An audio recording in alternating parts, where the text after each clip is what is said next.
Frank Caudet. Ironías de pistolero. 1. La tierra allí, en aquel lugar, ofrecía igual aspecto que el semblante de un cadáver. Demacrada, sin rastro de vegetación que ocultara la impronta de hieratismo de sus arenas cenicientas que se extendían, sin fin, hasta desaparecer tras un horizonte crepuscular que tan siquiera ofrecía vestigios sangrientos al esconderse el sol. Murray Skerritt detuvo su caballo y se empinó en lo alto de los estribos. Sus ojos de igual tonalidad que el acero dieron la sensación de hacinarse en busca de algo. En realidad, de nada concreto. Era la suya en aquel momento la actitud secular de quien vive siempre alerta, en tensión, procurando advertir el peligro, o la sensación del mismo, mucho antes de que se produzca.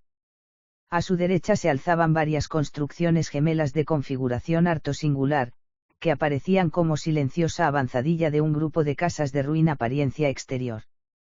Aquello lo llamaban los mexicanos Nueva Rosita. Era en verdad un nido de mestizos y apaches renegados, de pistoleros que caían como buitres siniestros procedentes de un árbol llamado Texas, dejando atrás la avidez de unos tiradores con escudo oficial que tendrían que aguardar mejor ocasión para capturarlos. Era también nido de culebras y alacranes que convivían con los mismos humanos recogidos bajo aquellas techumbres de troncos y paja. Murray Skerritt, unos 25 años de azarosa y violenta existencia, que unía al acero de sus ojos un semblante pálido, facciones enérgicas y un cuerpo musculoso y delgado de hombre ágil, elástico, acostumbrado a revolverse a menudo contra su suerte y su propio destino, apretó los labios carnosos en un rictus que quiso ser sonrisa de sarcástica complacencia. Echó un nuevo y escrutador vistazo a las altas cúpulas de tejados rojizos, hendiendo el firmamento siempre azul con la proa mística de las cruces de hierro negro que las remataban. Complacido por lo que veía, igual que si fuese aquella la primera vez que observaba tal panorámica, puso de nuevo el animal al paso adentrándose por las primeras calles del pueblo. Mujeres vestidas de negro con rostros tan oscuros y sucios como sus propias ropas, que apestaban a podrido, echaban palanganas de orín mezclado con excrementos en medio de la polvorienta calzada. Tenían el atrevimiento de llamarlo Nueva Rosita. Murray Skerritt dejó el pueblo al este desviando el itinerario de su cabalgadura. Media hora más tarde, cuando pueblo y misiones franciscanas se confundían con la tonalidad yerma e inhóspita del desierto, distinguió una pequeña casa con dos ventanas enrejadas y una puerta de recio abeto, damasquinados sus bordes con gruesas planchas de hierro dorado. Beatriz González observó desde la casa la llegada del jinete. Su rostro color cobre bruñido por el inclemente sol del desierto, que poseía una belleza tan cetrina como increíble, se entreabrió en una sonrisa esperanzada al reseco aire del atardecer. En sus ojos de negro apagado que parecían hambrientos de vida y amor, brilló una tímida lucecita de esperanza. Un destello de agradecimiento. Todas sus formas juveniles, salvajes y agrestes como los animales que pululaban por aquel entorno, se estremecieron bajo el sensible impacto que hacía estallar su misma imaginación al pensar en lo que deseaba del hombre que en lo alto de su montura iba acercándose lentamente hacia la casa. Se acercó al pozo de agua, preparando un cubo para el caballo y otro para el hombre. «Hola, pequeña». Murray. «Traigo mucha sed almacenada», dijo con expresión taciturna, «y el polvo metido dentro de los huesos». Palmeó el cuello del bruto, también debe tener necesidad de beber. Ella acercó los cubos. «Toma. Bebed los dos». «¿Cómo es que has venido?» «¿Por qué me preguntas eso?» «Estaba desmontando.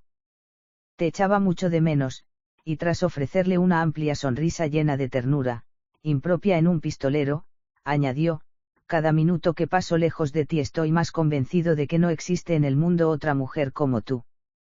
Sabes decir cosas muy bonitas, Murray. Eso me pierde cuando estás a mi lado». La besó suavemente saboreando aquella boca fresca, joven, roja, en cuyas grietas había depositado algún grano de arena del desierto. Y luego. «Vivo de recuerdos». «De tus recuerdos». «De nuestros recuerdos». «Te quiero, Beatriz». «Lo sabes, ¿verdad?» «Quisiera saberlo». «Oh, perdona». Sabes que me pongo nerviosa en cuanto me besas y quisiera, oh, Dios mío. ¿Qué sé yo lo que quisiera? Cálmate, pequeña.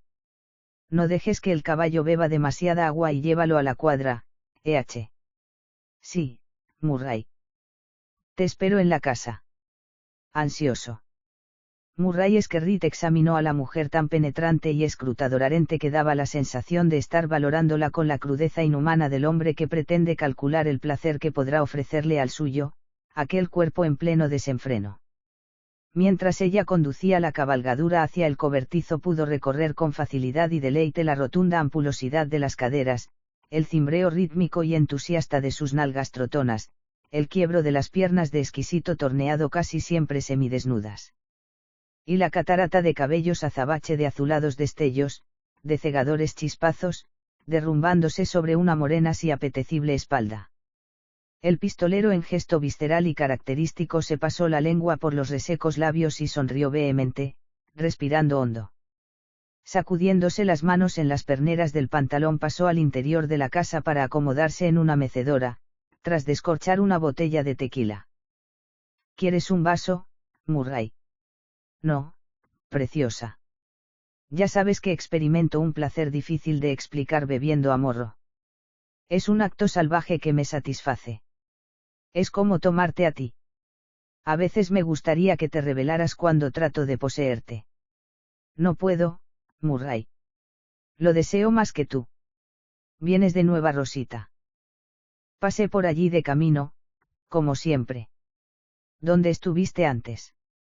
En muchos sitios. Ya sabes cómo soy, yo. Cientos de lugares que acaban pareciéndome odiosamente iguales.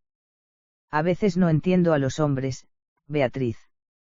Su resignación, su monotonía, todos esos actos que ellos llaman cotidianos y que acaban por convertir sus vidas en un rosario sosegado de estupideces.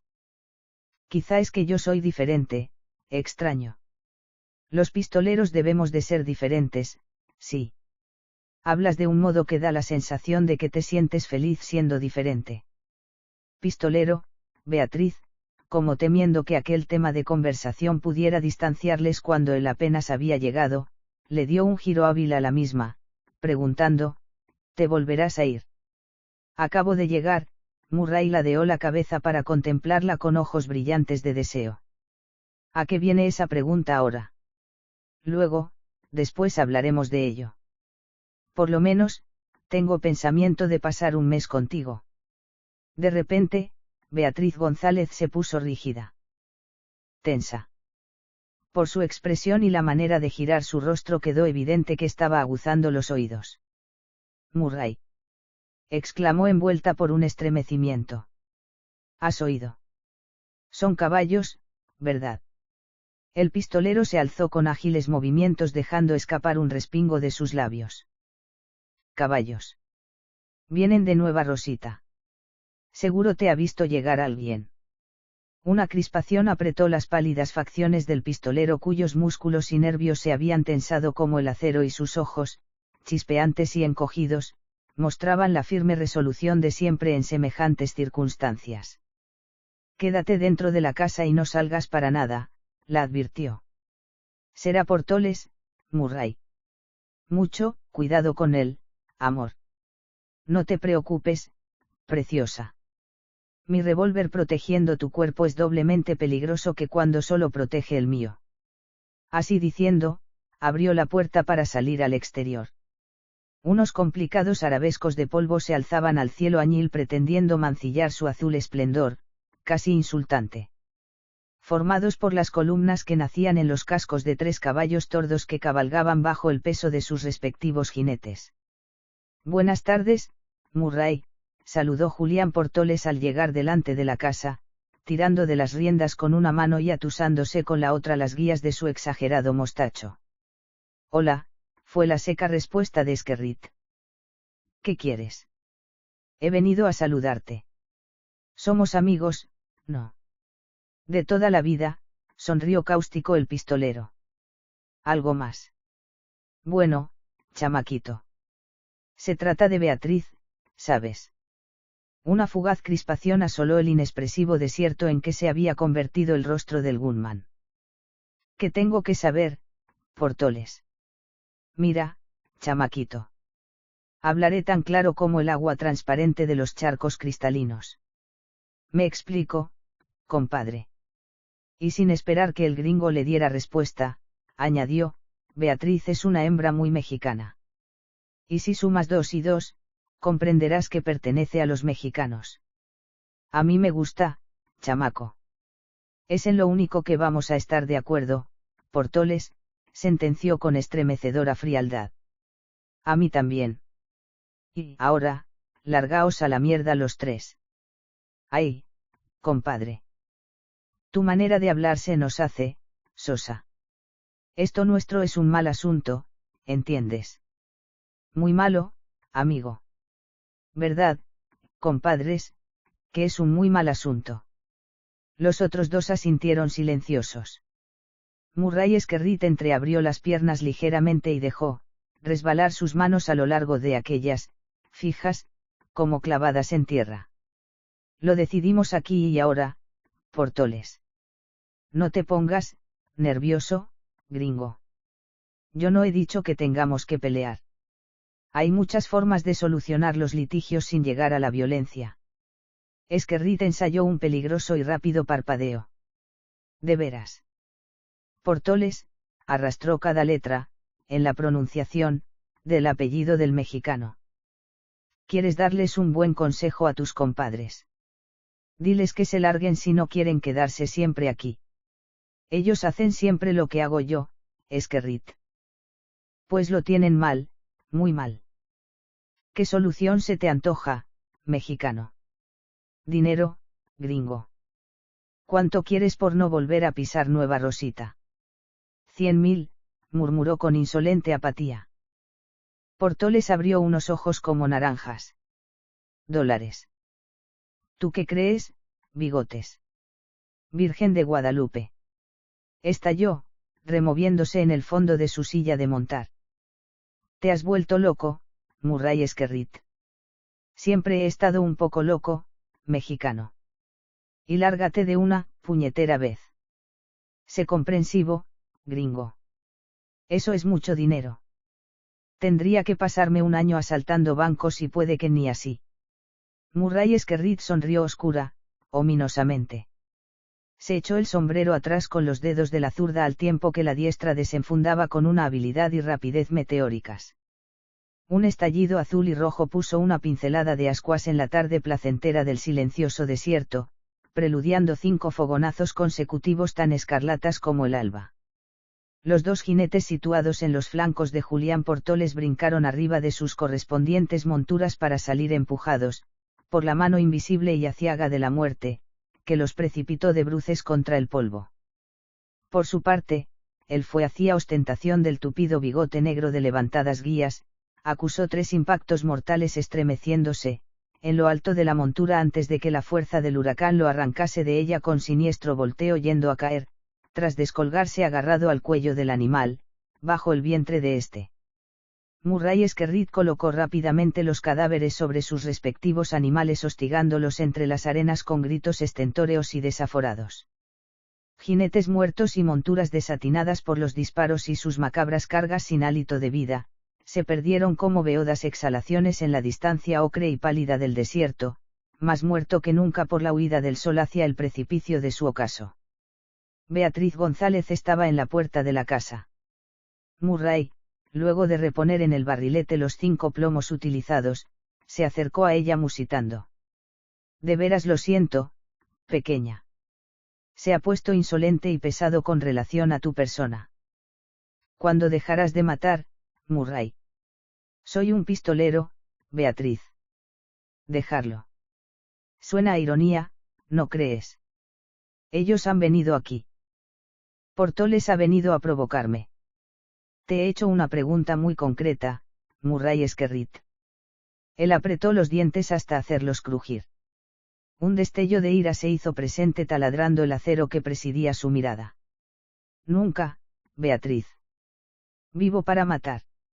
El revólver, Murray, pidió ella con extraña y vibrante suavidad. Esquerrit, en un acto impropio de su indómita condición, revelada segundos antes, extrajo el arma examinándola con ensimismada reverencia. Era un Colt Walker, 1, calibre 44, que tenía el punto de mira limado para no entorpecer la acción del saque. Las culatas eran de cedro, y en cada cacha lucían las iniciales Majestad San. Un revólver hecho para matar, máxime si se ponía en manos de un matador. Toma, murmuró con sorprendente docilidad. Si me lo hubieras dado antes nada habría sucedido. Se acercó más a ella para rodear con ambos brazos el dúctil y breve talle femenino, atrayendo hacia sí aquel cuerpo encendido en su propio calor. Murray, jadeó ella, ansiosa. Te deseo, Beatriz. Como nunca. Tengo que hacer la cena, trató de evitar lo inevitable. Luego. O nunca.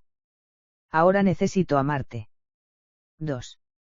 El cementerio de Nueva Rosita albergaba algo más de una veintena de cadáveres en sus ardientes entrañas y no tenía ni un mal árbol o reseco matojo que diese una aliviante tregua de sombras a las cruces erguidas con toscas ramas de nogal. Tom Cruise descabalgó, sintiendo en su rostro atezado por el viento y el sol, la primera bofetada del alba. Su mirada gris, opaca, se fue posando uno por uno en aquellos rostros oliváceos, de facciones que prestaban la falsa sensación de tener 1000 años que, con reverente silencio, observaban el siniestro descenso de los humildes ataúdes introduciéndose hasta el fondo de las fosas. Escuchando, con la respiración contenida, con respeto casi supersticioso, el golpeteo estremecedor de la tierra contra los féretros de sencilla madera. Tom Cruise avanzó con paso lento, cansino, hacia el grupo de hombres que hacían girar entre los dedos sarmentosos de sus manos los grandes sombreros de copa cónica, manteniendo una prudente actitud observadora. Silenciosa. Triste incluso. Buenos días. Hola, señor, repuso sin apenas mover los labios un pensativo mexicano, observándole a hurtadillas. ¿Alguna epidemia? Una amarga crispación dibujó un rictus escéptico en la ajada boca del indígena. Algo parecido, señor. Una epidemia llamada Murray Esquerrit. Compatriota suyo, señor. Cross hizo un movimiento con la cabeza señalando alternativamente las 3 fosas dentro de las cuales iban cayendo las paletadas de tierra. ¿Los mató Esquerrit? Sí.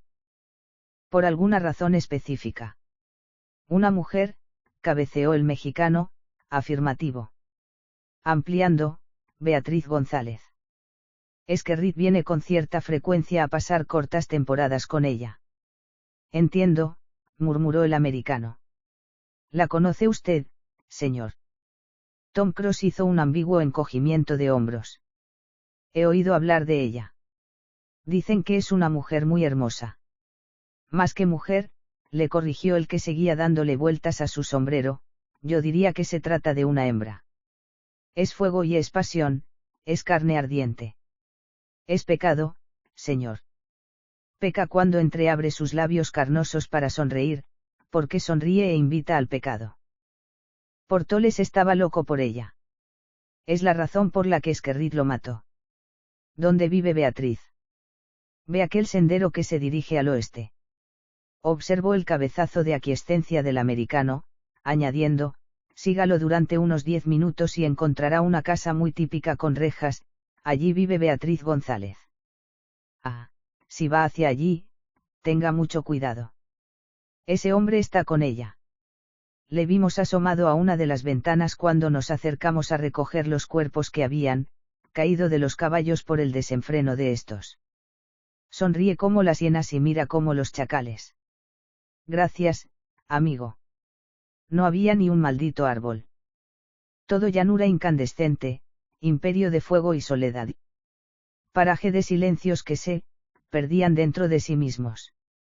Rocas que daban la sensación de estar enjalbegadas cuidadosamente se esparcían por doquier dominando la configuración abierta y árida del paisaje quemando en su propio resplandor, que adquiría brevemente matices violados y naranja para convertirse, al instante, en reflejo dorado de sol encendido. Tom Cruise calmó la inquietud de su caballo golpeándole, amistoso, el cuello nervudo, mientras al fondo escrutaba la casa con mirada serena, atemperada. El cadáver de Silver Johnson, grueso y ensangrentado, caído contra la mesa de su despacho de hombre rico, acudió a la memoria de Tom Cross, marshal con jurisdicción en el sudoeste de Texas y residente en Del Río, para recordarle las buenas razones que le habían llevado hasta allí.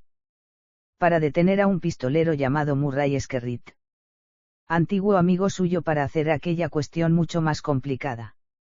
Más dolorosa. Se mojó los resecos labios con la punta de la lengua y permaneció un buen rato sobre su caballo, profundamente pensativo. Tom era un tipo de hechos, de decisiones heroicas inclusive. Pero antes de tomarlas, solía examinar la cuestión metódicamente. La analizaba con sangre fría, haciendo uso del mejor estilo, de un impecable criterio. Ahora, estaba examinando también sus posibilidades de éxito con exquisita meticulosidad. Minuciosamente. Se sujetó el sombrero con el barboquejo, movimiento que en Cross parecía talmente una obsesión, echándosela encima de los ojos para evitar la mirada arrasadora del sol. Tom Cross desmontó, dejando su cabalgadura en libertad de acción. La casa se alzaba a menos de 20 yardas envuelta en una aureola de fulgor plateado, destacando visiblemente los adornos de oro falso de la puerta y la tétrica forma de las rejas de sus ventanas, retorcidas como babeantes ofidios. Antes de que hubiera dado 5 pasos escuchó el inconfundible crujido de los goznes de la puerta al entreabrirse, vislumbrando entre la sombra del quicio la silueta de un hombre. Murray Skerritt parpadeó varias veces consecutivas, molesto el acero de sus ojos por el impertinente impacto del sol, al tiempo que se acariciaba la espesa barba con la palma de la diestra. Iba semidesnudo, pero llevaba puesto el cinto canana, colgando al lado derecho, muy bajo, su implacable revólver de cachas de cedro con las iniciales estampadas en cada una de aquellas. Había una sonrisa amarga, rota, en el rostro soñoliento del pistolero. Estaba convencido de que vendrías, Tom, siempre has sido tozudo como una mula y extrañamente respetado, a la vez, por la suerte. No la tientes más, muchacho. Lárgate. Regresa a Del Río para siempre. Hola, Skerritt, movió la cabeza en algo que pretendía ser saludo. Afirmando, me iré, sí. Contigo. Nos iremos juntos. Tonterías, Cross, rechazó el otro con un perezoso ademán. Repitiendo, tonterías. Sabes bien que no. Ya he tenido demasiada paciencia contigo, Marshal, recordando los viejos tiempos de nuestra amistad. Pero eso pasó ya. Hoy es hoy. Si no te veo volver grupas hacia Texas rápidamente, me matarás. Había tristeza, como un lejano lamento, en la voz reposada del Marshal. Eso, Cross. Te mataré. El representante de la ley sonrió abatido al tiempo que daba 2, 3 pasos más, hacia adelante. Sé juicioso, Skerritt. Soltó el pistolero una risa quebrada que tenía vibraciones estremecedoras. Juicioso. Maldita sea tu estampa, Cross. ¿A qué llamas ser juicioso?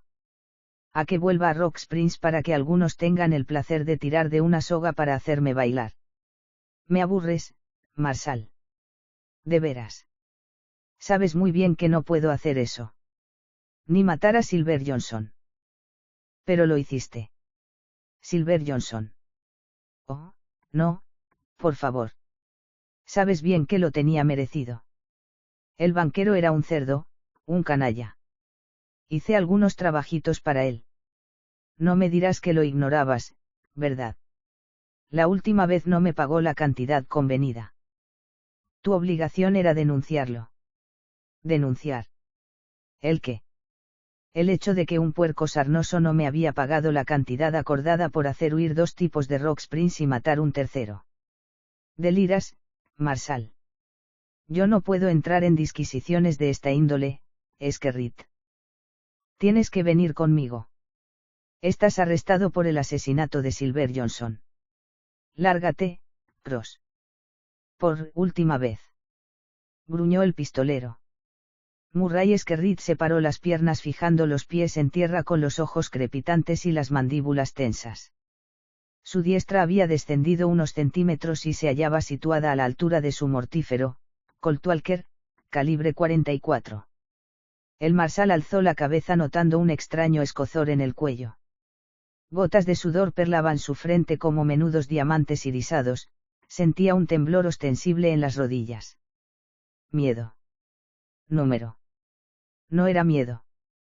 Pero sí una sensación extraña, mezcla de extrañas sensaciones, que no acertaba a definir. Tom Cross respiró con cierta dificultad observando con calma, intentando reducir su sistema nervioso a la mínima expresión de congoja y abatimiento. Tenía que tener todos los músculos alerta. Murray Skerrit seguía siendo el más rápido.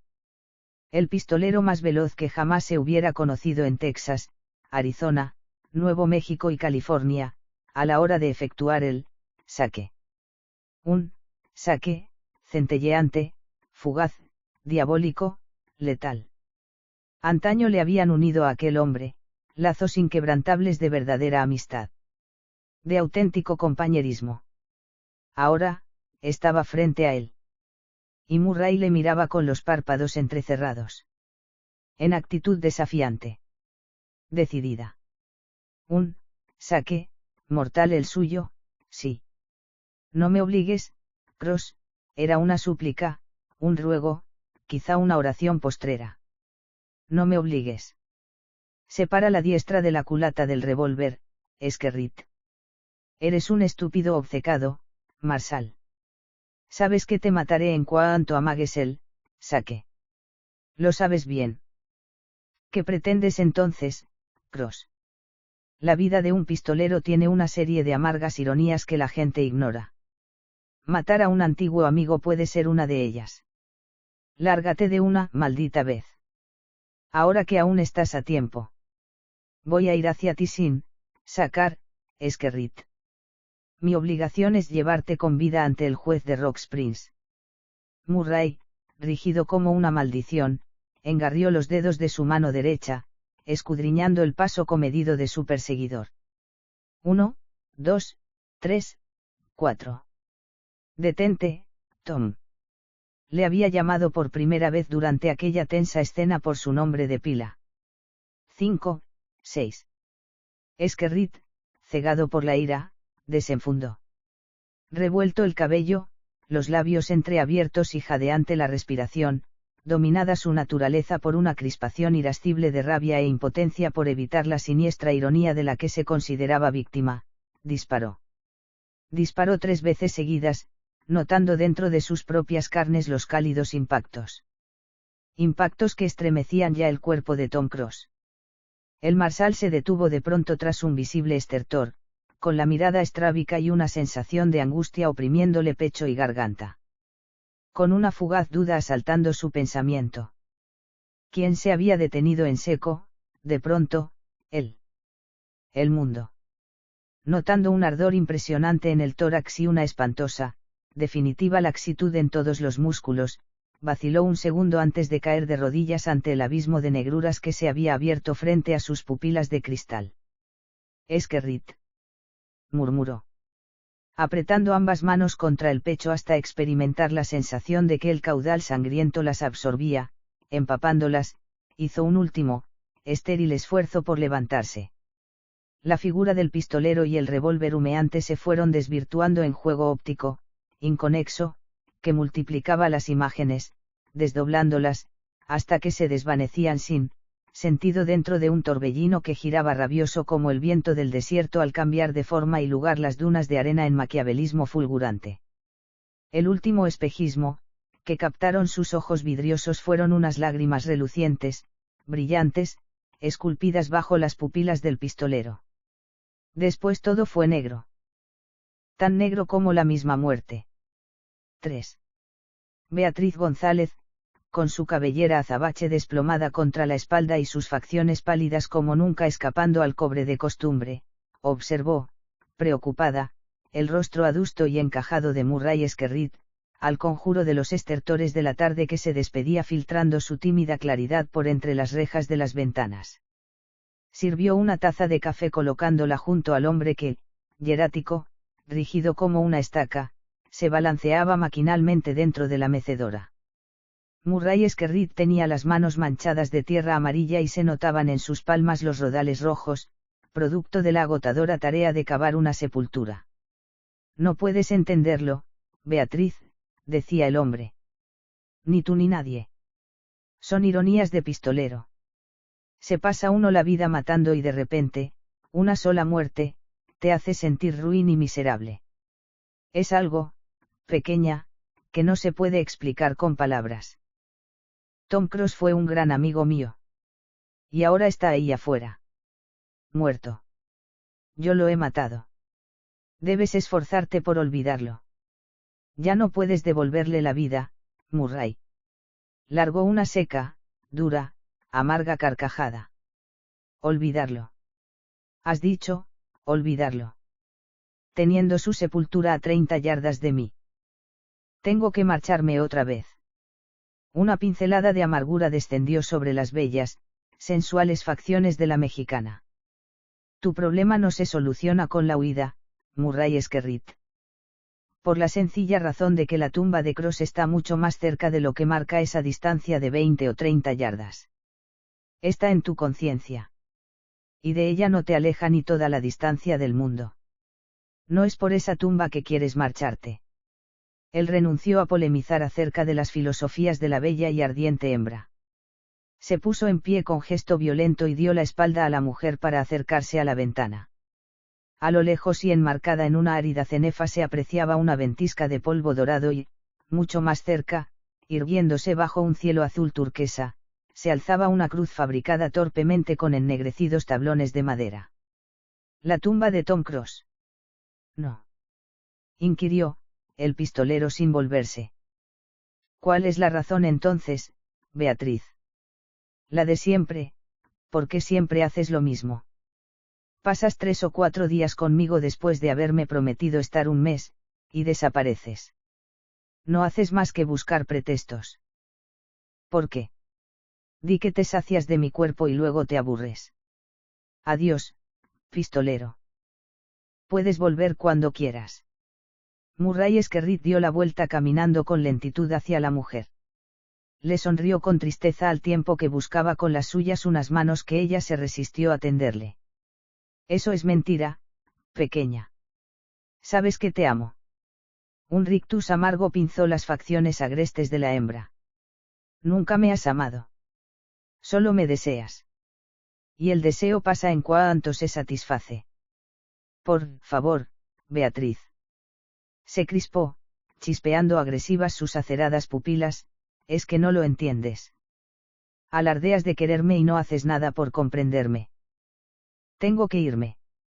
No podría dormir ni un segundo aquí sabiendo que en la soledad de la noche hay una tumba con el cadáver de Tom Cruise, empezando a corromperse, casi a mi lado. ¿Por qué le has matado si tanto lo lamentas ahora? Maldita estúpida. ¿Ves cómo no entiendes nada? La mexicana hizo un gigantesco esfuerzo por dominar la catarata de llanto que golpeaba a la puerta de sus enormes ojazos negros. Perdona, musitó, rehuyendo la mirada de Murray. Él, suavizando el tono y el ademán, dijo. No tenía opción, Beatriz. Era su vida o la mía. Te prepararé el caballo mientras te lavas un poco. Beatriz. Sin mirarlo aún, aseguró. Es absurdo que pretendas arreglarlo, Murray. Puede que no te comprenda. Pero tampoco quiero obligarte a que me finjas una escena. Déjalo como está. Me encuentro demasiado hecha a mi suerte. Deben ser ironías del amante del pistolero. Puede que tengas razón, sí. Mejor que no diga nada. Regresó a la mecedora entrecerrando los ojos, mientras iniciaba un monótono balanceo. Beatriz González salió afuera. Vio 1000 ojos oscuros dominando, la noche. Dominándolo todo. Una faja de color granate se cernía por arriba del desierto horizonte haciendo reverberar pinceladas de sangre coagulada sobre el tamiz ceniciento de las arenas muertas. Muertas. Todo estaba muerto allí. Hasta ella. La cruz parecía brillar con resplandor propio. Se apreciaba la tierra movida recientemente. En el tablón había un triste, torpe y sincero epitafio quizás grabado a punta de navaja por el mismo Murray Skerritt. El hombre de las ironías siniestras. El hombre de sus recuerdos. Decía así el epitafio. Esta es la tumba de Tom Cross. Una trágica ironía quiso que lo matara un amigo suyo, un pistolero. Tras preparar el caballo lo acondicionó cerca de la puerta atando las bridas a una de las rejas. Está a punto, Murray. Él miró a la mujer con insistencia. Deseando penetrarle muy adentro. Pretendía decirle muchas cosas en el marco de un elocuente silencio. Se puso el pañuelo al cuello, anudándolo. Después, sacudió las ropas impregnadas de polvo, recogiendo su sombrero. Extrajo el revólver de Tom de la funda y lo metió en su cinturón canana, para dejar el suyo encima de la mesa. Quédatelo. Quizás algún día puedas necesitarlo. No sabes cuánto me consuela eso, Murray Skerritt. Por favor, Beatriz, guarda tus ironías. Sí, claro. Se me olvidaba que ya tienes bastante con las tuyas. No seas mordaz, te lo ruego. Me estás poniendo muy difícil este momento. Vendré por ti cuando pueda, y te sacaré para siempre de este agujero. Pero tenemos que esperar un tiempo. El necesario para que pueda obtener algunos beneficios con ciertos negocios que tengo pendientes por ahí. Más muertes, Murray. Oh, Dios. Crispó ambas manos alzándolas al cielo. Es que no puedes dejar de machacarme. Otra pincelada de amargura veló el rostro hermoso de la mujer. Es curioso que implores mi piedad cuando me destrozas sin el menor remordimiento. Murray salió y ella fue tras él. Adiós. Suerte, Murray. El pistolero se revolvió con furia sin igual, lo mismo que si aquel acto reflejo fuera contrario a los dictados de su propia voluntad. Beatriz. Exclamó, pretendiendo encerrarla entre sus brazos para buscar ansiosamente la boca roja, la boca madura, la boca húmeda, la boca entreabierta. Déjame. Le rechazó con inesperada violencia. No me toques. La miró, estupefacto. Parpadeando varias veces, lo mismo que si un sol poderoso cegara el acero de sus ojos. Tratando de dominar su estupor, su rebeldía quizá, su deseo incontenible de golpearla con violencia, murmuró. ¿Qué puedo hacer, Beatriz? Dímelo, maldita sea. Nada. No es la primera vez que me marcho. ¿Y que vuelvo? Ahora es diferente y tú lo sabes, Murray. Diferente. ¿Por qué? Preguntó, perplejo. Me obsequias con un revólver para que me defienda. Y dejas un cadáver enterrado en mis tierras para que lo una a los recuerdos que reafirman tu presencia cuando estás lejos. No es igual que siempre, Murray. Número. Vete de una vez. Asintió, con desgana, caminando hacia su caballo. Adiós, Beatriz. La hembra, desafiante, erguido el busto pétreo y explosivo, mantuvo en su rostro un gesto adusto y altanero, tratando de darse fuerza a sí misma con aquella actitud de valentía que estrangulaba el vivo deseo de romper en sollozos, en llanto, verdadero exponente de su auténtico estado de ánimo. Murray Skerritt montó su cabalgadura y la puso, al paso, con extrema lentitud. Una vez junto a la tumba de Tom Cross se detuvo un segundo. Tocándose con la diestra el ala del sombrero, murmuró con voz quebrada. Adiós, amigo. Perdóname. Después avivó el trote hasta convertirse en un jinete de la noche y del pasado. Sé que no volverás nunca, Murray Skerritt, Beatriz, por fin, empezó a llorar con sigilo. Pero esta vez, bajó la voz hasta convertirla en un murmullo, al tiempo que se pasaba suavemente, la diestra, por encima del vientre. Esta vez tengo el presentimiento de que me dejas un recuerdo imborrable. Adiós, amor. Suerte. 4. Era un joven de singular belleza. La suya, era una belleza agresiva, brutal, salvaje. Era, quizá, la belleza de una fiera que amaba rabiosamente su libertad y que se movía con cautela, como flotando, lo mismo que si a cada paso estuviera defendiendo, celoso, aquella libertad. El bello mestizo mostraba un semblante que parecía la huella de un voraz incendio. Un rostro quemado en el que destacaba el poder infinito de sus ojos verdes, de un verde albahaca que al reverberar el sol en él, los hacía invisibles. Llenos de misterio, puede que hasta de inquietudes. El largo cabello negro, sedoso y rebelde que caía hasta algo más del hombro, le confería el perfil mítico de un bravo guerrero indio, a lo cual contribuía su aura masculina corriendo a lo largo y ancho de un cuerpo ágil, musculoso, repartido en 7 pies de longitud. Recuerdo, González era, sí, un tipo muy singular. Una expresión de seria tristeza cubría sus facciones de violenta hermosura acentuándose en el rictus que forzaba su boca de labios carnosos, sensuales. ¿Piensas en ella, recuerdo? Le preguntó su madre con las pupilas sombreadas por un cansancio espiritual, que era la nota dominante en su anatomía oscura y envejecida por una vida que ya le costaba arrastrar entre el martillo del sol y el yunque de la tierra árida. Sí. Olvídala, hijo. No es para ti. Tú aún eres muy joven. Tengo 19 años, madre, contestó con vibrante resolución. Agregando, y sé muy bien que ella me ama. Y sé también que soy lo suficiente hombre como para amarla yo también. Es que no piensas en Henry Bronson, recuerdo. Ten cuidado, hijo. Si sigues insistiendo acerca de Elizabeth, ese hombre hará que sus pistoleros se ocupen de ti. Iré a verla hoy, madre. Iré a Del Río para hablar con Elizabeth. Para hablar con ella. Beatriz González se enredó en una crispación patética. Te matarán. El mestizo se puso en pie y exclamó también. Basta, ya, madre. He dicho que iré y voy a ir. Fue por aquel revólver que a la mexicana le producía tantos recuerdos como la misma presencia de su hijo al que, precisamente por ello, había bautizado en el mismo momento de nacer con aquella palabra. Eres mi recuerdo, había sollozado entre los dolores del parto. Su recuerdo. Te llamaré siempre, recuerdo.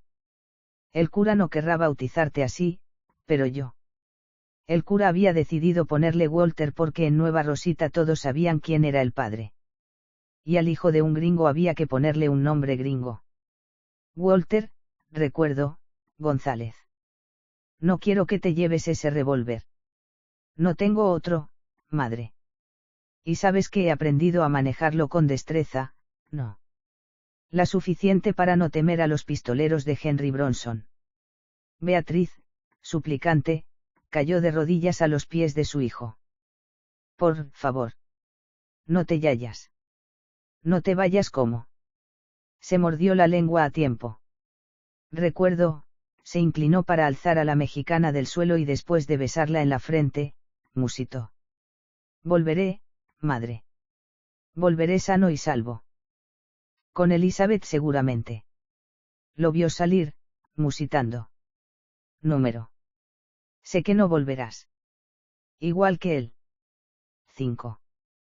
Henry Bronson lucía en sus finos labios una confianza, seguridad y poder, que alguien parecía haberle pintado en la boca el mismo instante de su nacimiento.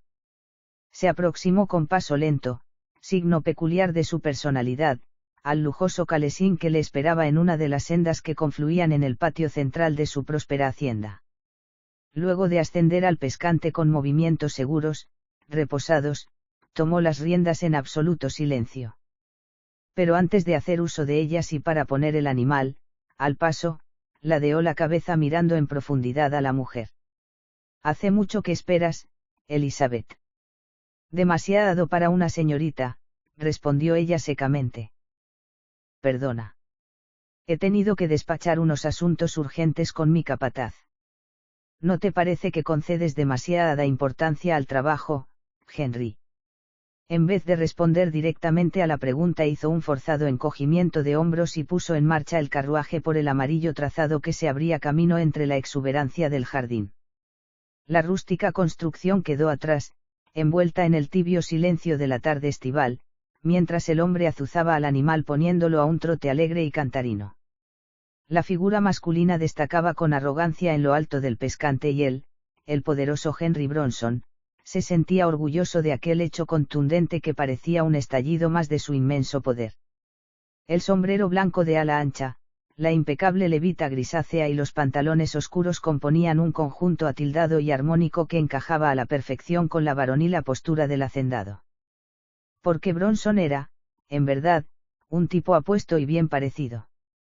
Tras doblar el primer recodo natural que presentaba el trazado del camino, inesperadamente, él detuvo el coche para acercarse con ojos cariñosos a la muchacha. «Pierdes el tiempo, Henry. No estoy de humor para recibir tus mimos». Un chispazo de ira se fundió en los ojos pardos del hacendado. «De veras», intentó abrazarla, pero ella, hábilmente, rehuyó la efusión. Bronson, crispado, con una mueca dura en los labios, preguntó: «¿Preferirías acaso que te abrazara el mestizo?» Elizabeth Moore se puso roja como la grana. Lo mismo que si una mano brutal hubiera abofeteado ferozmente sus mejillas. «Henry. ¿Qué grosería estás diciendo?» «Lo sabes muy bien, muñeca. Somos la comidilla de Del Río, Elizabeth. La gente murmura. Recuerdo, González no hizo más que recogerme el día que caí del caballo. Me encontró tirada entre los arbustos. Curó mi tobillo acompañándome luego al médico del pueblo. Y te ha visto un montón de veces más». Ella, ahora, estaba blanca como el azahar. «Solo en un par de ocasiones. Para interesarse por mí. Por mi salud». «Mientes». Se encorajinaba el hacendado por momentos. «Sé que ese cerdo está loco por ti. Sé que te desea.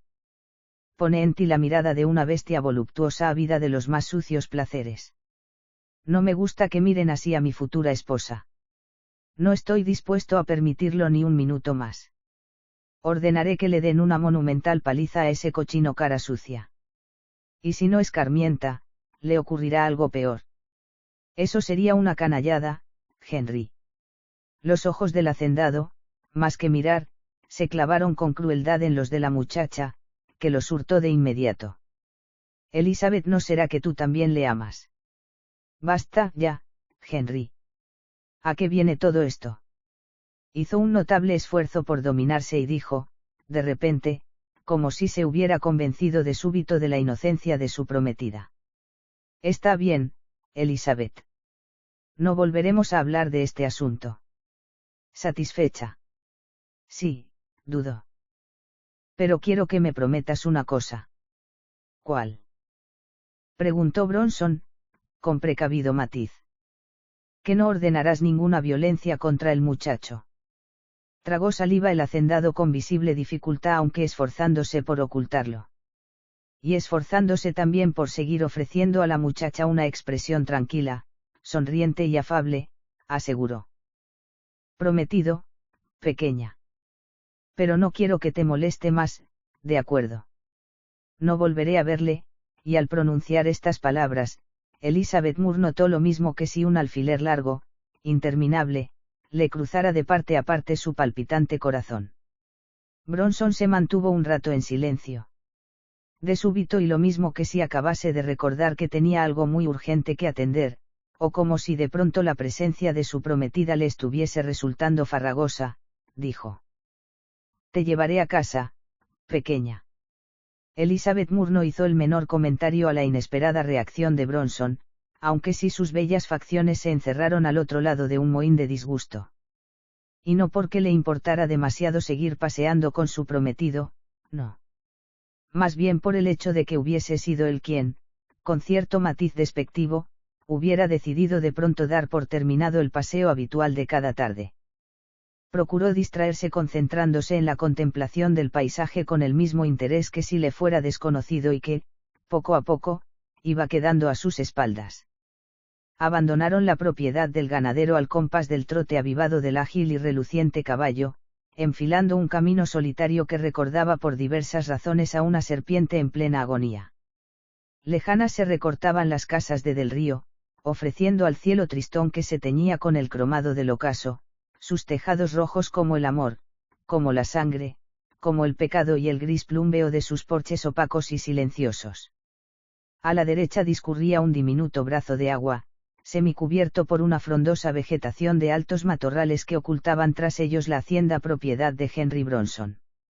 Fue al doblar un recodo del tortuoso camino cuando la pareja distinguió un jinete empinado sobre los estribos en lo alto de un pequeño montículo.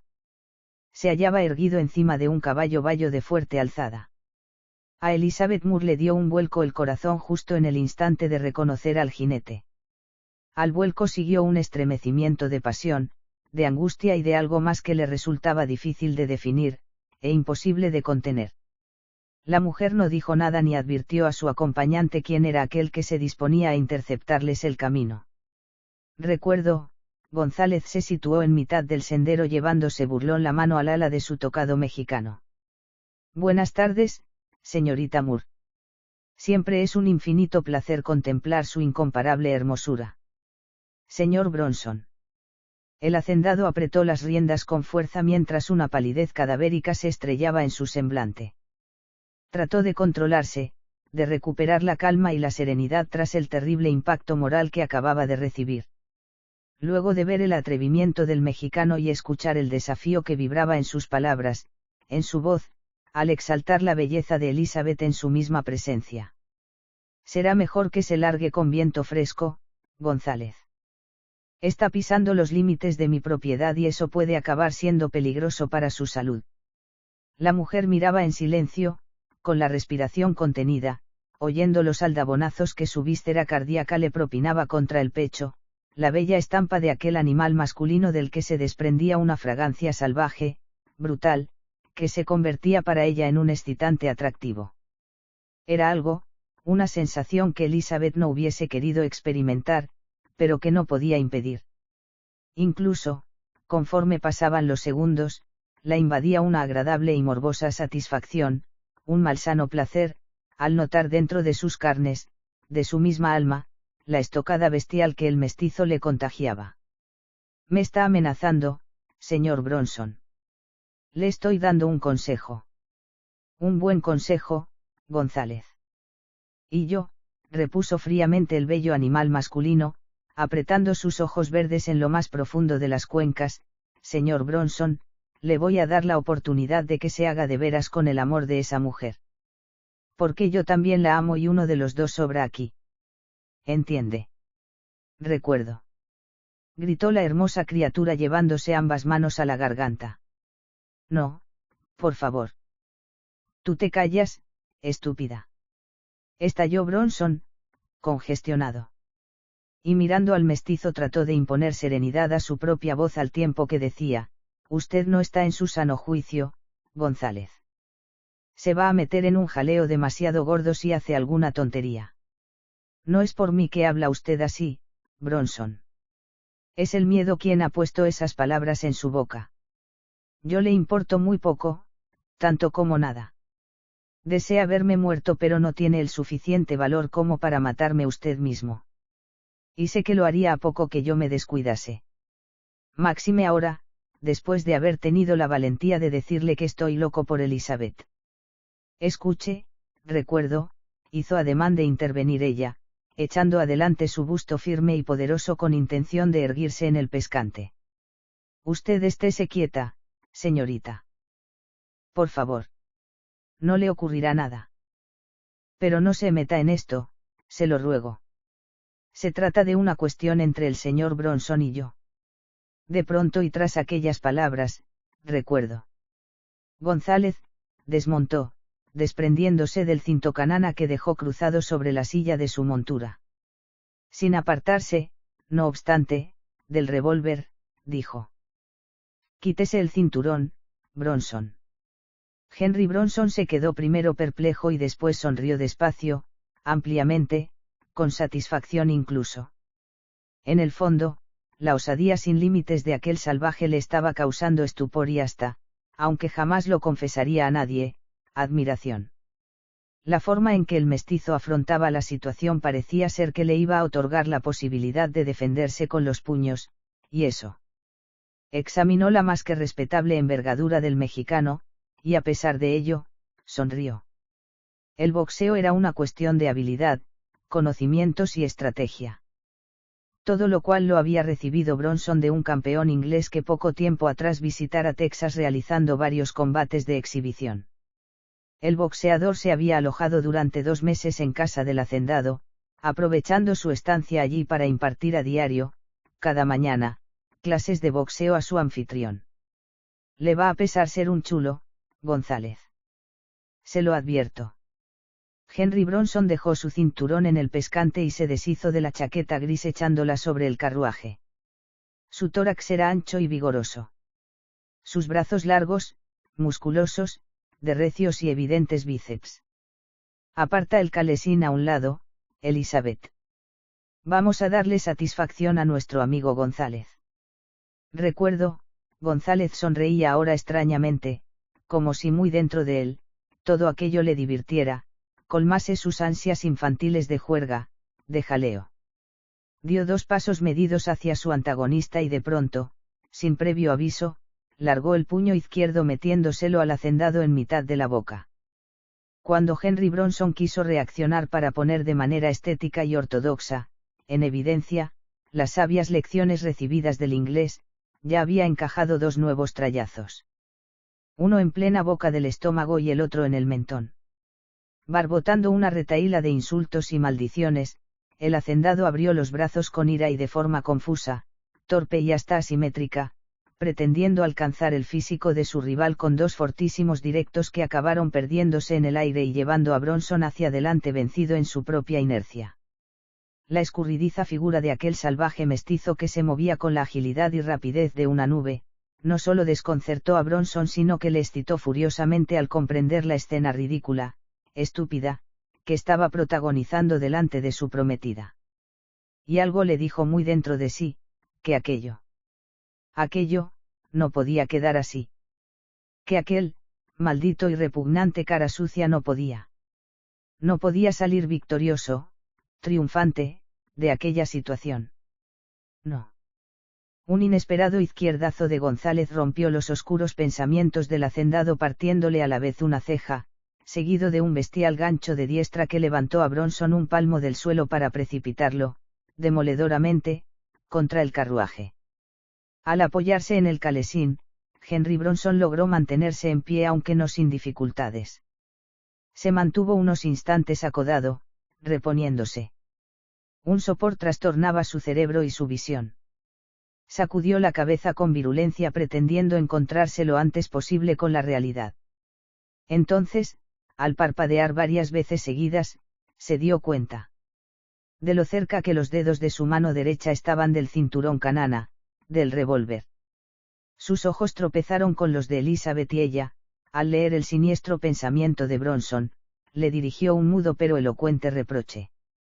El hacendado se revolvió de pronto, hacia González, con el revólver empuñado. Apuntándole. Y con una sonrisa feroz, asesina, comprimiendo sus partidos y sangrantes labios, dijo. Se acabó la fiesta, cochino mestizo.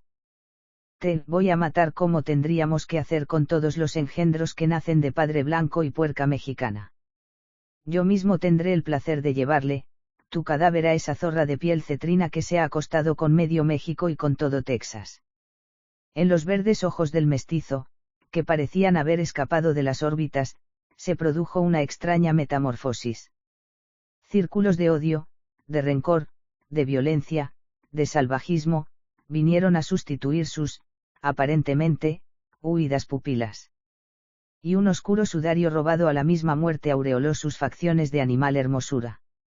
Ni 1000 años de vida, ni 1.000.000, rugía más que hablaba el hacendado, ni toda la eternidad disfrutando placeres, podrían otorgarme la inmensa sensación de felicidad, el éxtasis que me va a producir ver cómo te retuerces en tierra entre estertores de muerte, sucio mexicano mestizo. No, nunca, jamás pondrás tus zarpas de bestia libidinosa en el cuerpo puro y ardiente de Elizabeth Moore.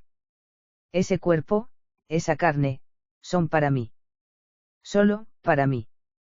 Una crispación morbosa hizo culebrear la naturaleza del hacendado al tiempo que su índice se engarrotaba en torno del gatillo para tirar de él hacia atrás.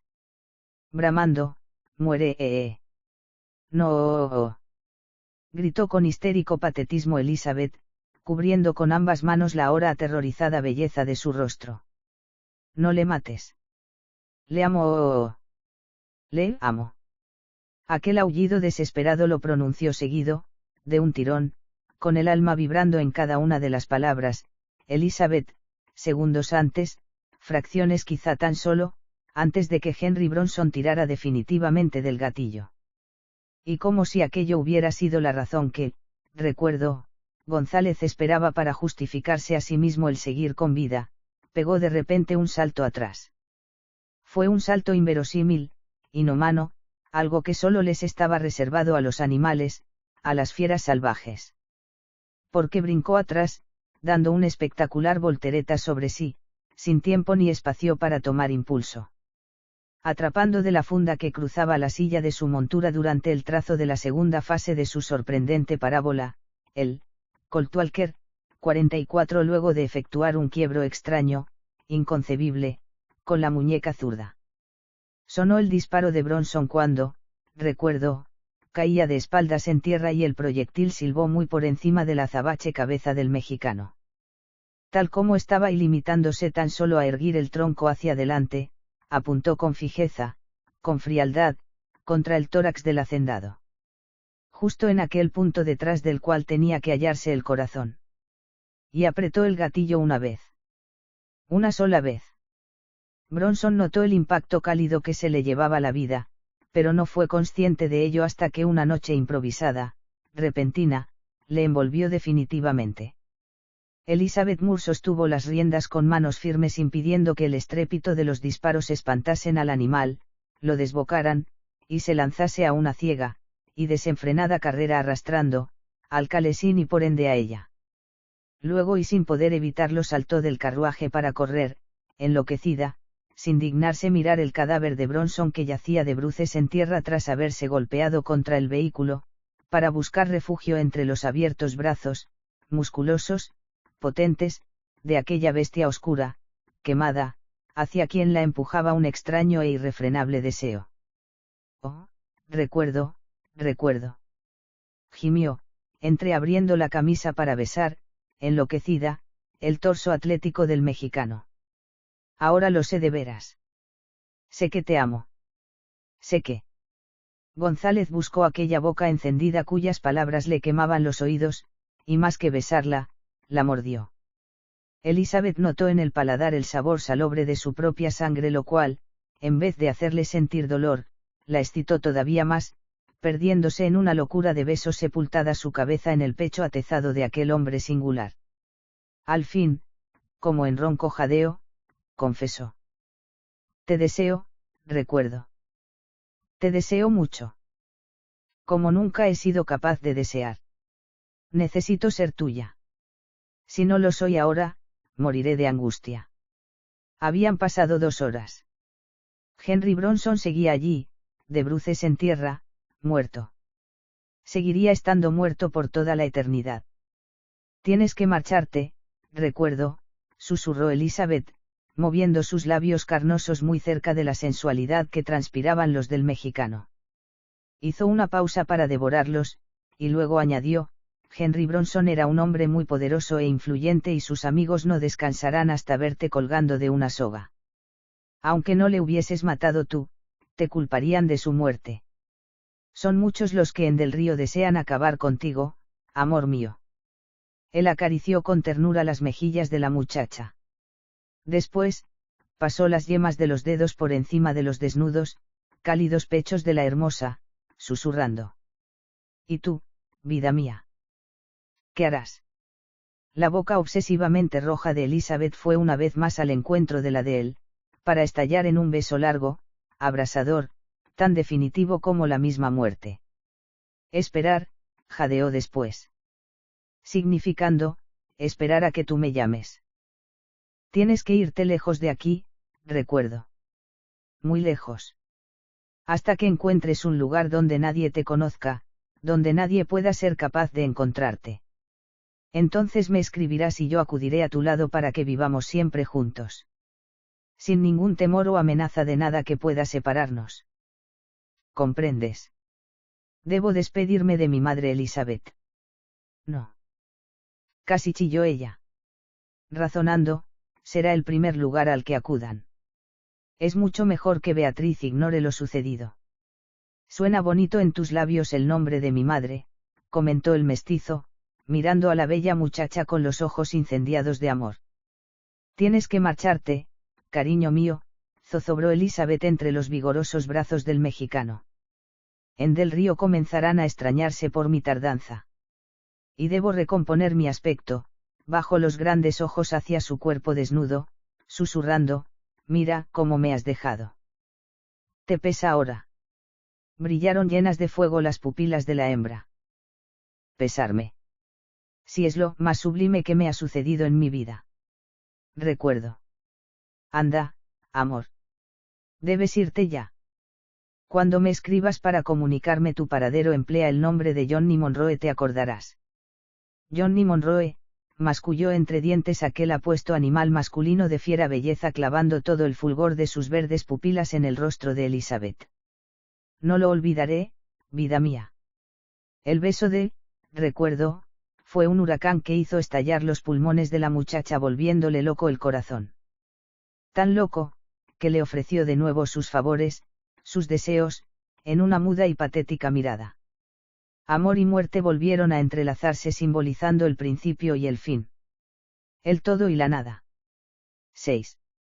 Recuerdo, González estuvo recorriendo durante algo más de una hora, a lomos de su montura, aquel estallido de vida, color, jolgorio y alegría, que los texanos llamaban San Antonio, perpetuando así la voluntad de los fundadores de aquella ciudad, posiblemente de origen hispano.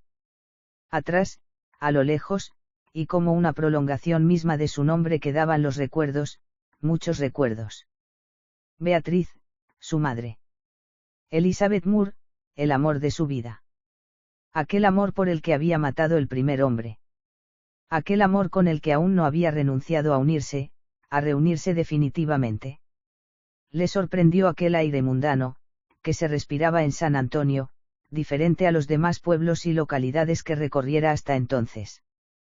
La magnificente iluminación de los lujosos locales de juego y bebidas, los salones que anunciaban con espectaculares carteles el contenido de sus variedades artísticas entre las que figuraba, como una necesidad, el nombre de una extraordinaria cantante que acababa de llegar a la ciudad, para debutar allí, después de haber triunfado en las más importantes capitales del este.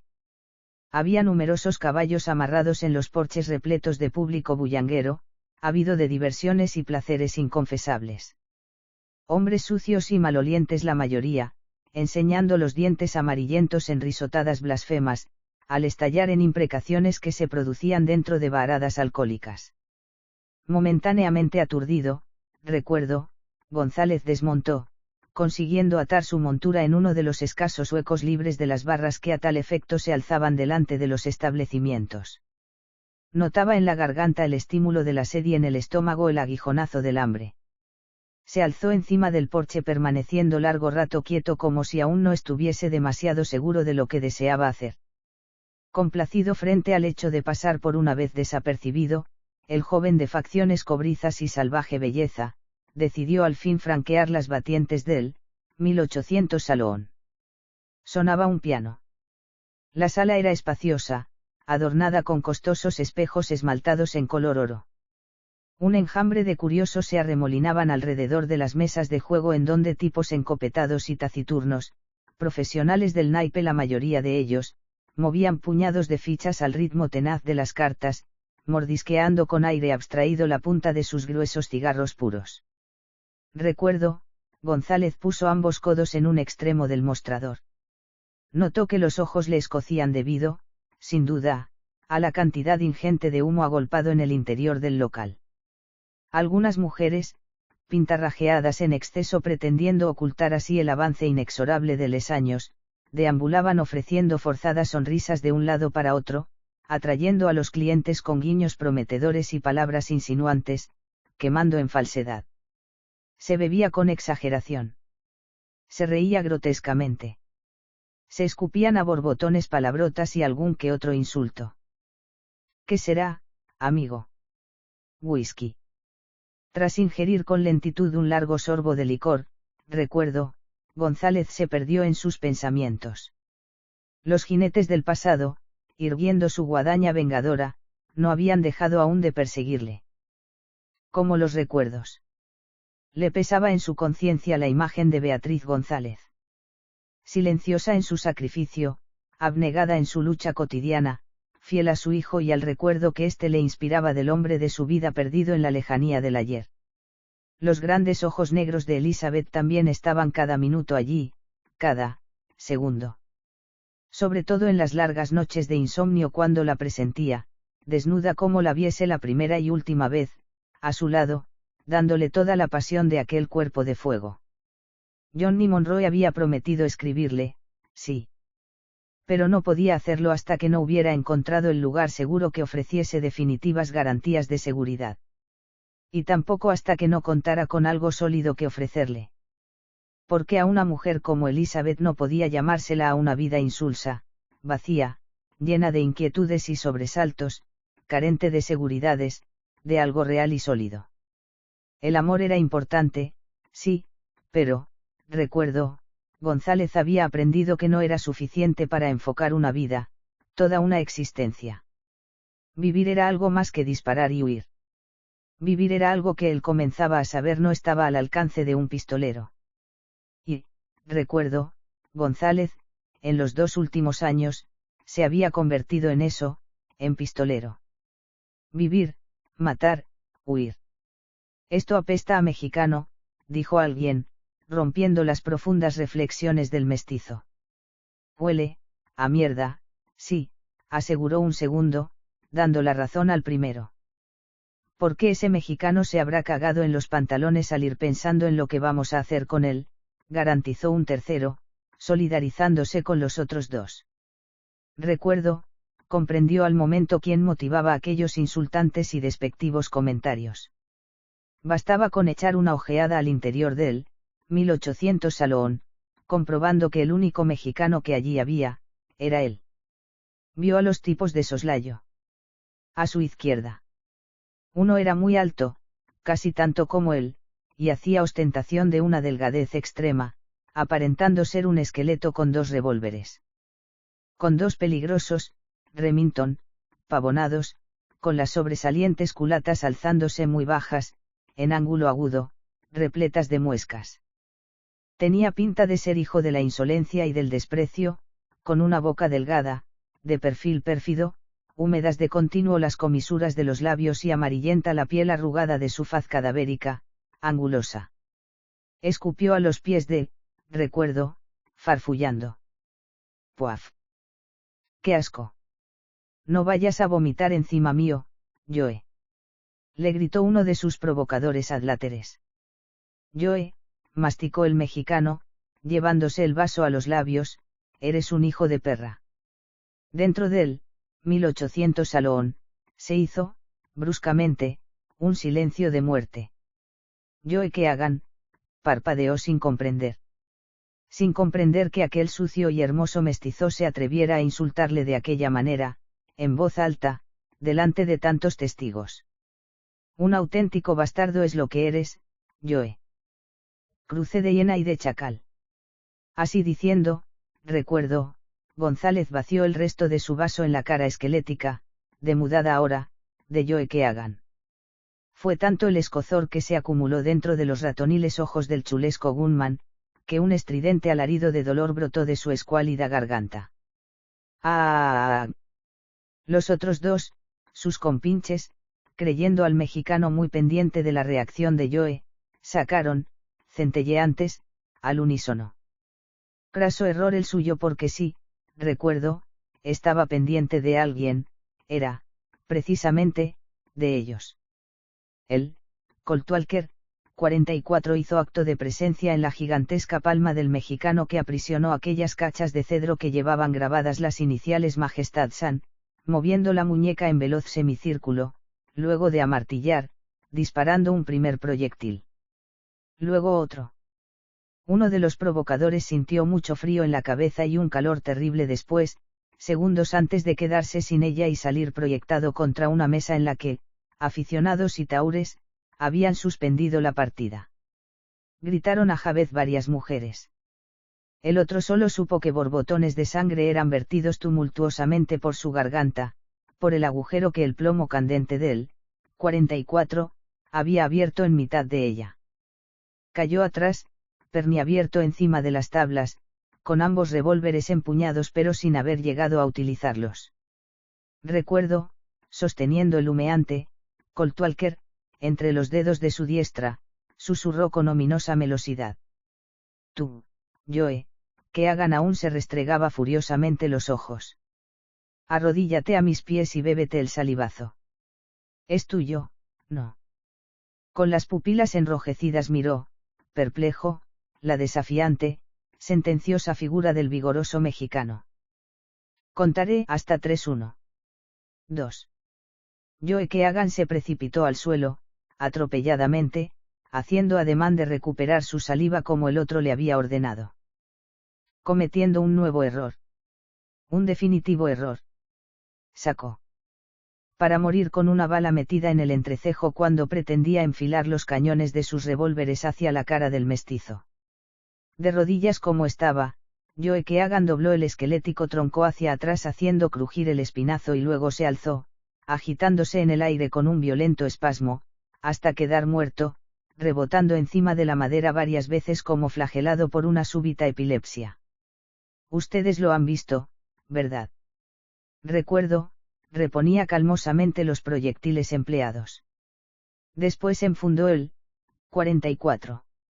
Han sido testigos, no es así. Ellos me han provocado. Ha sido en defensa propia. Muchas cabezas, todas las cabezas que le miraban, asintieron en silencio. Segundos después la normalidad volvió al 1800 salón. Que 3 tipos muriesen allí dentro no era novedad. La novedad, si acaso, la constituía su matador. Una de las mujeres pintarrajeadas y poco vestidas que se movían por el local, se puso al lado de González, para decirle. Una señora desea charlar con usted, amigo. La miró compasivo. Hay señoras aquí. Si pretende ofenderme, pierde el tiempo. Estoy curada de espantos. La dueña de esto, quiere verte, mexicano, y le tuteó con desdén, despreciativa. Añadiendo de pronto y con un cambio brusco, radical en su actitud, no me extraña. Eres la bestia más hermosa y deseable que he visto en mi vida, mestizo. Y mira que he conocido hombres. Pagaría lo que no tengo por pasar toda una noche en tu cama.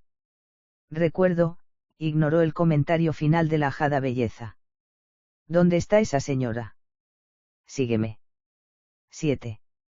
Solo un año atrás la presencia de aquella mujer le habría impresionado, sobrecogido. Ahora, no. Ahora, era diferente. De todas formas reconoció al momento que se trataba de una mujer de gran personalidad, autoritaria, con dotes de mando y muy capaz de hacerse obedecer por cuantos hombres zanganearan a su alrededor. Bueno, por casi todos. Me llamo Erta Newman. ¿Y usted, joven? La miró en silencio. Largamente. Alta, magnífica, de pelo largo y rubio, ondulado en hirientes arabescos que derrochaban cegadoras esquirlas doradas, golpeando la espalda que el singular vestido rojo, dejaba al descubierto en algo más de su mitad y que se sujetaba por encima de los hombros merced a 2 inverosímiles, apenas existentes tiras de seda. Su belleza, al igual que la del mexicano, poseía también algo de salvaje y primitivo. Sus ademanes recordaban a la pantera felina, ávida de sangre, o de amor, o de sexo. Su faz suavemente pálida, fría, mostraba ahora unos ligeros tintes escarlata cabalgando excitados encima de sus mejillas, de sus pómulos ligeramente salidos. Su boca reunía toda la carnosa sensualidad que hacían explotar, en aquel momento, la mirada ardiente de sus azuladas pupilas. Walter. Walter González. Pero desde que nací me llaman, recuerdo. Me lo puso mi madre. Erta se lo preguntó sin rodeos. ¿Has amado alguna vez a una mujer como yo? La palabra tembló ligeramente en los labios del mestizo. Amado. Si la he hecho mía. Sí. Pensó unos segundos la respuesta. Como usted, no. Creo que no. Seguro que no. Número. Erta avanzó unos pasos hasta detenerse delante, pegada al cuerpo del mestizo. Eres impresionante, recuerdo. Me haces pensar en alguien, no, qué tontería. Yo tampoco he sido nunca de un hombre como tú. ¿Qué te parece si ambos despejamos la incógnita? Bueno. La explosiva rubia comenzó a desabotonar la camisa de González, cosquilleando con dedos expertos en el rizoso vello que poblaba aquel tórax mitológico. Él, despacio, retiró las 2 tiras rojas que pintaban los tersos, redondos hombros, comenzando a besarlos un segundo después. Hueles a hembra, a pasión. Ámame, recuerdo. Mucho. Todo lo que seas capaz de amar. El mexicano, en brazos, la llevó hasta la cama que se encontraba al fondo de la suntuosa habitación. Recuerdo, González fumaba lánguida, perezosamente. Quédate, conmigo, amor, susurró ella, acariciante, persuasiva, poniendo su boca cerca de la de él. Notó de nuevo unas punzadas en el estómago. Saciada la pasión, aparecía de nuevo el hambre. Quédate conmigo, amor. Podía ser una solución, pensó, recuerdo, de pronto, al arrullo de aquellas palabras que repiqueteaban en sus sienes, martilleándolas. No podía pasarse la vida vagabundeando de un lado para otro, sin destino, sin horizonte, ni quería alejarse demasiado, tampoco, del pensamiento puesto en Elizabeth. Del río quedaba lejos ahora, pero la distancia no era excesiva. Necesitaba dinero. El suficiente para poder adquirir unos cuantos acres de tierra fértil donde alzar un maravilloso rancho, desde donde pudiera escuchar cada noche balanceándose en una mecedora el mugido de los terneros y el piafar de los potros. Y oír el soplo acariciante del viento, mientras Elizabeth se volcaba hacia él regalándole sus besos amorosos. Elizabeth. Podía ser, sí, la ocasión de ofrecerle algo definitivo. ¿En qué piensas, mexicano? Sin responder a la pregunta, inquirió a su vez. ¿Qué haría aquí, además de amarte, Erta? Alquilarme tu revólver, cariño. Yo te lo pagaría bien, ¿sabes? San Antonio es una ciudad grande, excesivamente grande, abierta a todo el mundo, a la violencia, a la muerte. Locales como el 1800 Salón, necesitan de un revólver como el tuyo que impongan orden y respeto. Tuve uno hace tiempo, pero... ¿Qué pasó? González se había incorporado vivamente sobre ambos codos. Tuvo que irse. ¿Le amabas? Ella rehuyó la mirada inquisitiva del mestizo. Puede que entonces le amase, sí. Pero eso pasó.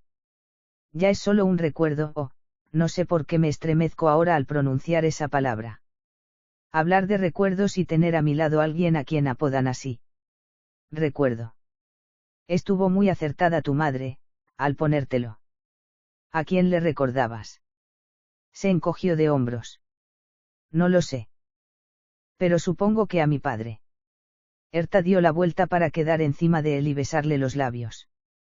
Apoyando la palma de ambas manos contra los hombros rudos y quemados de aquel espléndido animal de singular, salvaje belleza, echó atrás el cuerpo desnudo acariciando con la yema de sus pechos el torso recio, preguntando. ¿Quién era tu padre? Lo ignoro. Madre no quiso hablarme jamás de él. Oí comentarios en Del Río, una vez, de que se trataba de un pistolero. Un pistolero rápido como jamás había habido otro. Te quedarás. Y se aplastó de nuevo contra él para saciarse en la masculina boca, devorándola. Cuando se la dejó en libertad, susurró, recuerdo. Tengo que pensarlo, Erta. Quiero la respuesta ahora, muchacho. El estómago seguía doliendo de lo lindo. Está bien, se derrumbó finalmente, aceptando la oferta de la hermosa rubia de carnes encendidas, me quedo. $1000 al mes te parece bien. Desorbitó las verdosas esmeraldas que vivían en sus órbitas, cuyo fulgor chispeante, dio rudos golpetazos contra la puerta de la pasión, excitada pasión, que vivía en el interior de la insaciable Herta. Bien. Bien, preguntas. Es mucho más de lo que nunca me hubiera atrevido a soñar. $1000. Eso, muñeca, es toda una fortuna para mí. Puedo ofrecerte más, si decides entregarme tu fidelidad. Podemos ser socios en esto. ¿Sabes qué beneficios me produce él? 1800 alón, cada mes. Vio la negativa del mestizo y susurró, poniendo sus labios al roce con los de él, $10.000. Tengo varios taures que hacen trampas para mí, de las cuales, yo me llevo un 60%. ¿Sabes lo que eso significaría para ti, además de mi amor y mi cuerpo? 5.000 mensuales. Recuerdo, González parpadeó, esforzándose por aceptar aquello como una realidad. Le parecía imposible que un fugitivo muerto de hambre como él, que lo máximo que había visto juntos en sus manos eran $200, de pronto, en un abrir y cerrar de ojos, se encontrara con 1000 al mes y la posibilidad de ganar 5. El rancho y su oferta a Elizabeth podían ser toda una certeza en mucho menos tiempo del esperado. Receloso y precavido no obstante, preguntó. ¿Por qué razón habrías de ser tan generosa conmigo, Herta? ¿Eres ciego, acaso? Porque en un segundo me he enamorado locamente de ti. Con una pasión que jamás hubiese creído que pudiera encenderme a mí. Es un fuego el que has encendido dentro de mi alma que ni en 1.000.000 de años serás capaz, tú mismo, de apagar. ¿Y si vuelve él? Él. ¿Te refieres a Dianford? Se llama así. Oh, por favor, deja de jugar con las palabras. Se llama Dianford. Pero no volverá nunca, nunca. Una enfermedad se lo llevó lejos cuando supo que ya no podía ser el hombre. El hombre que una mujer como yo necesita a su lado, tú. Tú sí eres ese hombre. Y quiero, lo besó con brutal desesperación, que vuelvas a demostrármelo. Ahora. Ahora. Herta apagó el cigarrillo mirando con fijeza, arrobo, veneración, el cuerpo bello y bestial, agreste, de aquel animal mitológico, que parecía surgir de un mar erótico de excitantes playas y contornos. Supongo que no tienes dinero, ¿verdad? Recuerdo, se estaba vistiendo. $1, creo. Te anticiparé el sueldo de un mes. Gracias. Por favor, no hables así. Como si le agradecieras a tu jefe. ¿No eres acaso mi jefa? Preguntó, sonriente, mientras ceñía el cinturón canana por dentro de las presillas del ajustado pantalón. No. Y lo sabes. Herta Newman había recogido su cabello dorado con una cinta, en la nuca, y lucía una bata blanca de seda transparente que evidenciaba la rotundidad de sus formas. Cuando bajemos te presentaré a los hombres de quienes tú, si serás el jefe. Recuerdo, González la miró, parpadeando con sorpresa. Hombres. ¿De qué estás hablando, mujer? James Hossein, Vernon Priest y Michael Cassidy. Los contrató hace mucho tiempo Diane y después de la marcha de este, me siguieron siendo fieles. Pensé que debía conservarlos, que los necesitaba. Podías haber contratado a otros, no. Rechazó ella con un contundente ademán. ¿Por qué? Ellos habían demostrado ser eficientes y cumplidores. Ya. Entonces, ¿dónde estaban cuando el tal Joe me ha provocado? Él y sus compañeros podían haber acabado conmigo, no. Sí, sí, es cierto. Pero, se apartó de la ventana para ponerse delante del mestizo. Compréndelo, recuerdo. Ya sabes lo que ocurre con vosotros los mexicanos. Chispearon peligrosamente las verdes pupilas de fulgor tan salvaje como la misma belleza de su singular propietario. ¿Y pretendes que ahora me acepten como su jefe y como el amante de la patrona? Preguntó, mostrando sus dientes blancos y fuertes en fiera sonrisa. Para exclamar, desdeñoso, estás loca, Herta. Rematadamente loca. Lo siento, muñeca. Creo que no puede haber trato. A otro cualquiera, por aquello, por mucho menos de aquello, Herta Newman lo hubiera mandado matar. Pero, recuerdo, la absorbía de tal modo, la anulaba de tal forma, que el hecho de que se permitiese despreciarla, en vez de enfurecerla, la sometía a él todavía más, lo agrandaba delante de sus ojos en importancia y poder, lo hacía más irresistible, deseado. Los despediré ahora mismo. Es inútil. Volverían por mí. Contrataremos todos los gunman que tú quieras para proteger tu vida. Recuerdo, era consciente de hasta dónde podía jugar con los sentimientos de aquella hembra vehemente, apasionada, que se sabía ya en los inicios de su declive sensual y que trataba de aferrarse con desespero a lo que para ella significaba apropiarse de un hombre como él.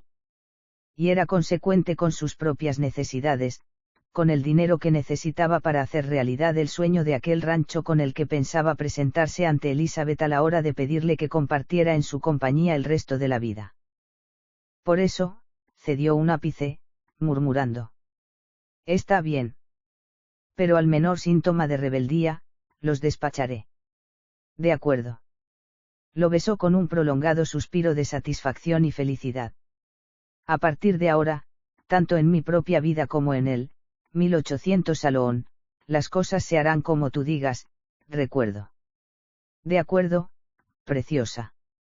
Esa será la mejor garantía que puedas tener de mi amor. Yo, sabré hacer que me ames con el tiempo. Que ninguna mujer en el mundo se te antoje mejor que yo. Para convencerme de eso no necesitas ningún tiempo, Herta. Ya estoy convencido de ello en este mismo momento. Fue él, ahora, quien sepultó los suyos en los labios de la hembra. 8. Conforme las atenciones de, recuerdo, González con su patrona fueron prodigándose, acentuándose, tomando un cariz de entrega e intimidad muy superior al que en principio había imaginado conseguir Herta de aquel hombre que la enloquecía, la dueña del 1800 Salón, llevó sus concesiones hasta extremos insospechados. Extremos, que sorprendieron al propio mexicano. Cumplido el primer mes de estancia en San Antonio al lado de aquel volcán rubio que nunca veía saciada su efervescente voluptuosidad, recuerdo, disponía de $7,000 en efectivo viendo muy cerca, al alcance de cada mano, la posibilidad de triplicar aquella cantidad en mucho menos tiempo del esperado. Pensó, pues, que el momento de que Johnny Monroe le escribiera una carta a Elizabeth Moore, había llegado. Aquella mañana y tras decirle a Herta que necesitaba un par de días libres para distraerse, montó su caballo para cabalgar como una exhalación hasta la vecina localidad de Seguin City, alquilando una habitación en el Mountain Hotels, donde se inscribió con el nombre, precisamente, de Johnny Monroe. Se encerró en el cuarto que le había sido asignado luego de solicitar que le trajesen recado de escribir. Redactó una carta dirigida a Elizabeth en la que, primero, le pedía perdón por su largo silencio, asegurándole después que su suerte, aciaga y adversa durante aquellos 2 largos años había dado un vuelco radical, espectacular, en los últimos días, le garantizaba que en un par de meses más iba a convertirse en un hombre importante y respetado, capaz de ofrecerle a ella, amén de su amor, un brillante porvenir. Le pedía finalmente que, transcurridos 60 días, se dirigiera al Mountain Hotels, de Seguin City, hospedándose allí y preguntando por el señor Monroe. Escribió una segunda carta. De la que era destinataria, Beatriz González, en Nueva Rosita, México. Empezaba también pidiéndole perdón para decirle luego que, a los $1,000 que ahora le enviaba, iban a seguir otros, muchos, que le permitirían vivir con la dignidad de que hasta entonces no disfrutara. Le decía que a no tardar mucho iba a casarse con Elizabeth y que, cuando tuvieran el hermoso rancho que ambicionaba, irían a buscarla para que pasase junto a ellos y los nietos que vendrían, el resto de su existencia. Tras llevar ambas misivas a la oficina de correos, recuerdo, se sintió más feliz y satisfecho que nunca. Regresó al hotel para descansar plácidamente aquella noche y, a la madrugada siguiente, emprendió viaje de regreso a San Antonio. ¿Dónde has estado estos 2 días, recuerdo? La miró con superioridad pero sin talante despectivo. Celosa. Hizo ella un gesto elocuente. Oh, cariño. Bien sabes que sí. Cuando estás un minuto lejos de mi lado ya me pregunto la razón. Me ha sorprendido mucho que me pidieras esos 2 días libres. ¿Por qué? El mexicano acarició los dorados, sueltos y chispeantes cabellos de la hembra, jugueteando con ellos enredados entre los dedos de su mano diestra. Que te ame no te da derecho a comportarte así, Herta. A comprometer mi intimidad con tus absurdos celos. Tenía que hacer algo, y lo he hecho. Es todo. Vamos a tener problemas, recuerdo, soltó ella de repente. Al mestizo le causó la sensación de que Herta sentíase feliz al hacerle partícipe de aquella circunstancia. Se alejó un par de pasos para mirarla desde una perspectiva más lejana. ¿Por qué? Diane Ford. ¿Qué pasa con él? Vuelve a San Antonio. Se hizo un espeso silencio en la estancia. González paseó por ella dando giros y vueltas lo mismo que una fiera enjaulada. Se detuvo, de repente, encarándose con Herta. La miraba furiosamente. Rabiosamente. Me dijiste que no volvería. Porque así lo pensaba, cariño. Y lo seguía pensando hasta ayer, hasta que recibí su carta. ¿Dónde estaba Ford? Inquirió con acritud. ¿Quieres contarme la verdad de una vez por todas? Herta Newman, incapaz de sostener la fiera mirada de aquellos ojos verdes que desnudaban su pensamiento, su alma, inclinó los suyos, al tiempo que murmuraba. En un sanatorio de Amarillo. Arqueó las cejas con evidente sorpresa. Repitiendo, como si no diera crédito a lo que acababa de oír. Sanatorio. ¿Y qué hacía Diane Ford en un sanatorio? Reponerse de una grave enfermedad. Una dolencia terrible que afecta aún, supongo, a sus pulmones. Creo que la llaman tuberculosis. Un periódico de Dallas hablaba no hace mucho tiempo de los descubrimientos realizados por un sabio alemán en la búsqueda de un antídoto contra esa enfermedad. Eso no me interesa, rechazó, recuerdo, conozco ademán. Inquiriendo, ¿qué te dice Diane en su carta? Que regresa a San Antonio. ¿Por qué? Maldita sea su estampa. Diane no es un hombre que pueda sujetarse a las características especiales y de disciplina de un sanatorio. Me extraña que haya podido pasar 3 largos años en él. Me confiesa que prefiere vivir menos tiempo, pero comprobando que su corazón sigue latiendo. Eso significa que continúa queriéndote, ¿no? Herta tragó saliva antes de confesar. Eso me dice en la carta, apresurándose a exclamar, vehemente, pero ya no es nada para mí. Nada. Solo una sombra del pasado. Entre los años y esa enfermedad, camina hacia su fin a pasos agigantados. Pero él no quiere darse cuenta. Pretende apurar sus últimos días viviendo de recuerdos sigo sintiendo un escalofrío cuando pronuncio esta palabra. Soy incapaz de desligarla de ti. Dices que él es el pasado, que un día fue algo para ti. ¿Cómo reaccionarás cuando vuelvas a verle delante tuyo? Creo que sentiré lástima por él. Lástima. Repitió, sarcástico, el mexicano. No es ese el camino por el que se regresa al amor. Basta, ya, recuerdo. Herta, agresiva por vez primera frente al mestizo, se alzó de un brinco en la butaca. Luego, tratando de calmarse, suspiró, no seas niño, por favor. Tú, eres el presente, la realidad.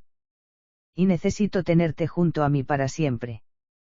Herta Newman onduló su cuerpo lo mismo que una serpiente rebosante de lujuria para acercarse al muchacho, sonriendo con astucia femenina. Sus manos blancas, tersas y delgadas, se posaron en el abrupto torso femenino iniciando un dulce cosquilleo. ¿De qué pretendes convencerme, mujer? Se aupó sobre la puntera de sus zapatitos de charol para besar la boca de, recuerdo. Preguntando luego, a su vez.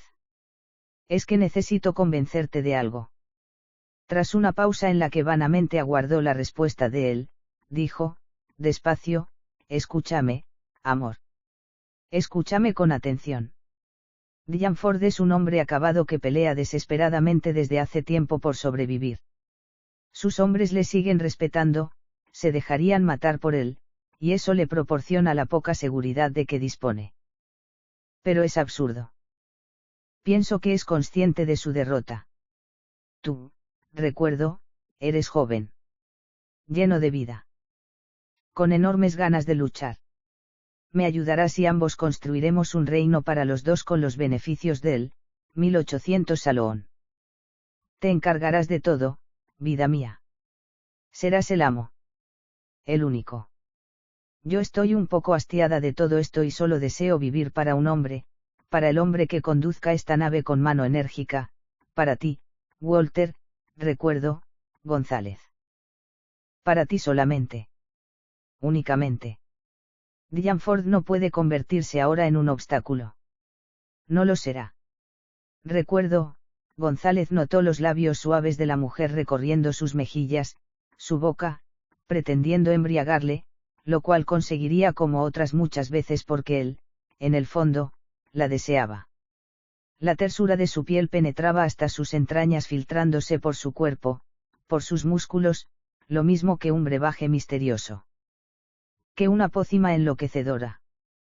En momentos como aquel, buscar con el pensamiento la imagen de Elizabeth, le resultaba por completo, imposible. Ámame, recuerdo. Mucho como solo tú sabes amarme. 9. Murray Skerrit vestía camisa y pantalones, negros, y encima, una pelliza color tabaco. Montaba un bayo vigoroso, fuerte de remos y cuello arqueado, que iba al paso con elegancia, suntuoso, haciendo en cada movimiento derroche de arrogante potencia. Las primeras casas de San Antonio le salieron al encuentro entre recortes de brumas rojizas y chispazos de alborada, todo ello al amparo de una brisa suave, acariciante. El pistolero detuvo su montura a la entrada de la ciudad y observó en torno suyo con detenimiento mientras trataba de respirar con fuerza, rotundamente, aquel aire que durante un tiempo había pensado no insuflaría jamás sus pulmones. Quieto, erguido como una estatua en lo alto del vallo, daba la sensación de estar analizando escrupulosamente cada detalle, abarcando el mundo que le rodeaba de una simple ojeada, asegurándose, quizá, de que todo seguía igual, de que nada había cambiado. Una tosecilla espasmódica le acometió de repente, haciendo que se estremeciera en dolorosas convulsiones. Pasado aquel acceso, taconeó los flancos de su caballo para proseguir el avance con lentitud, advirtiendo sobre las casas y el polvo, los primeros rayos de sol descompuesto. Tosió de nuevo. El rostro del pistolero estaba mucho más pálido que antaño y se reflejaban en sus facciones las huellas implacables de la enfermedad que poco a poco estaba acabando con él. El acero de sus ojos se apagaba por instantes mostrándose mortecino, cansado. Y los labios rojizos confirmaban la presencia de aquel mal implacable, definitivo.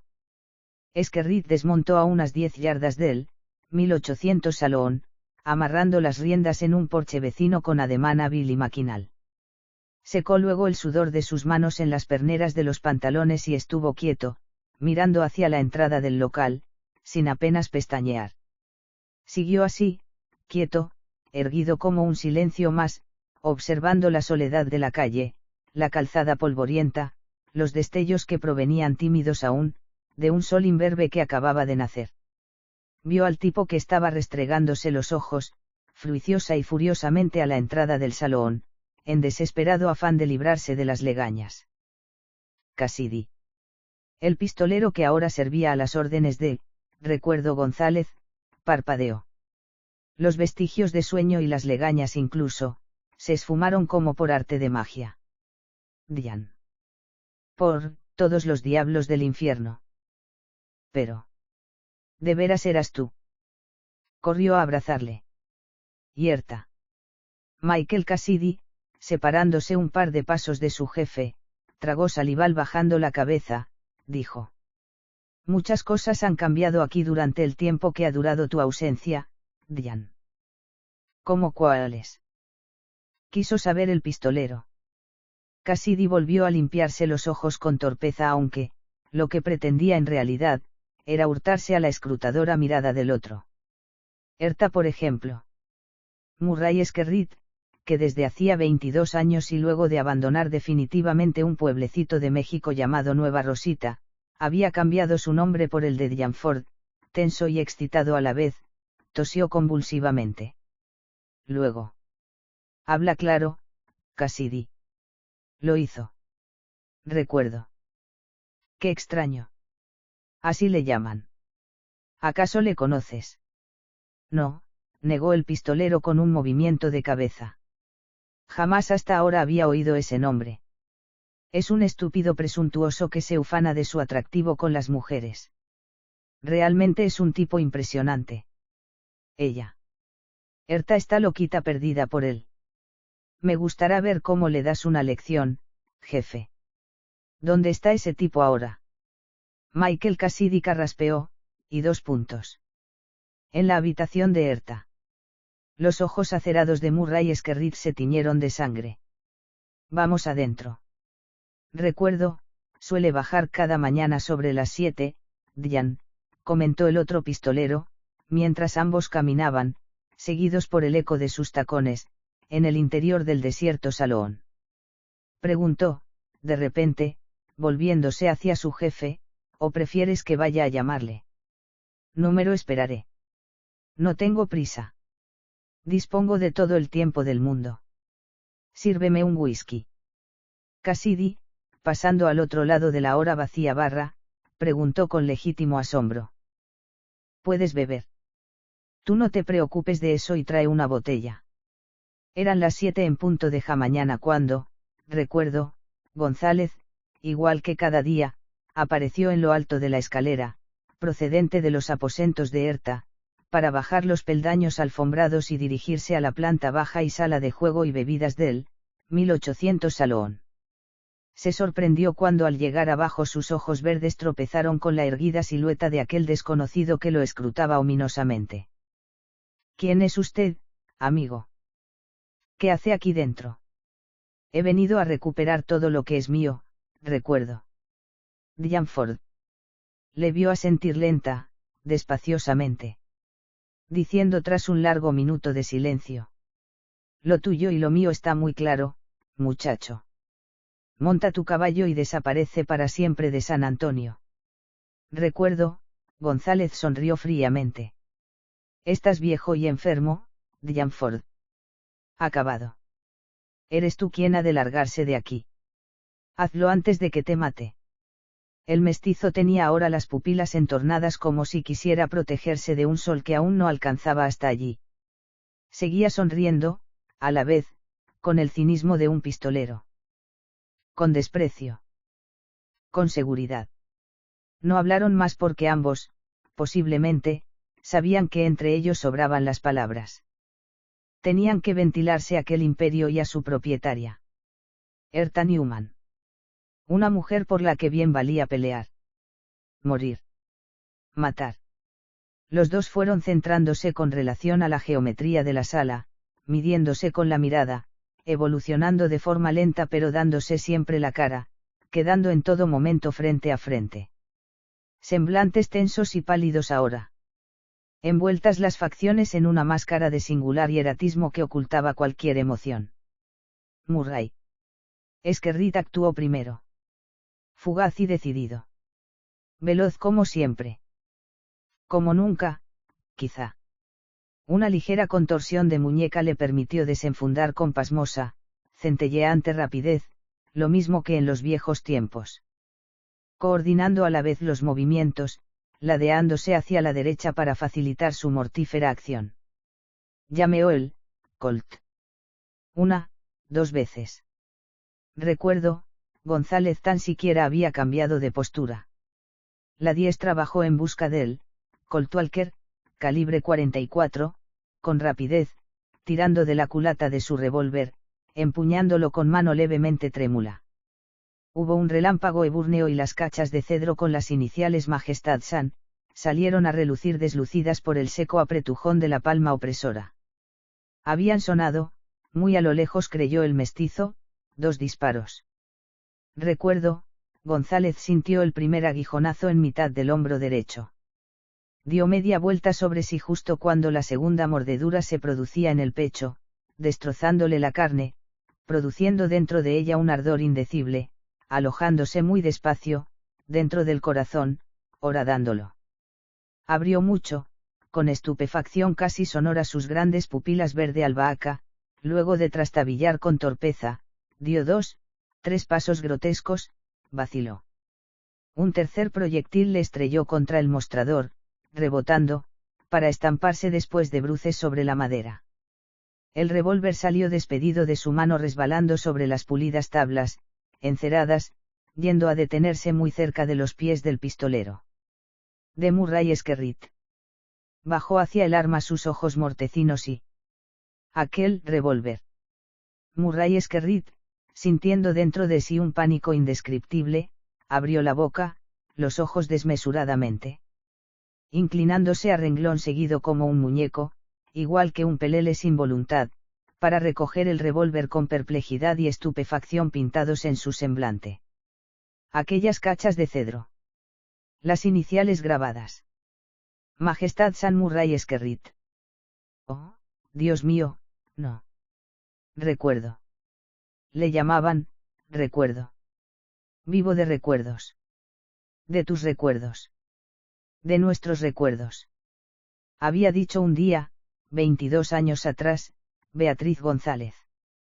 Recuerdo, González. Su hijo.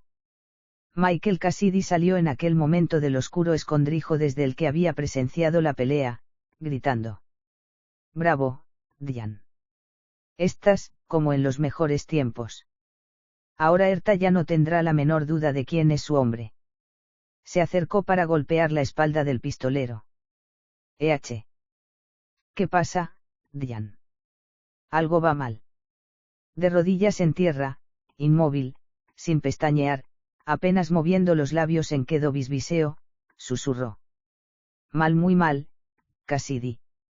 Acabo de matar a mi hijo. Todo olía a muerte. Murray Esquerrit pasó la frontera 4 días después de haber dado muerte a su hijo.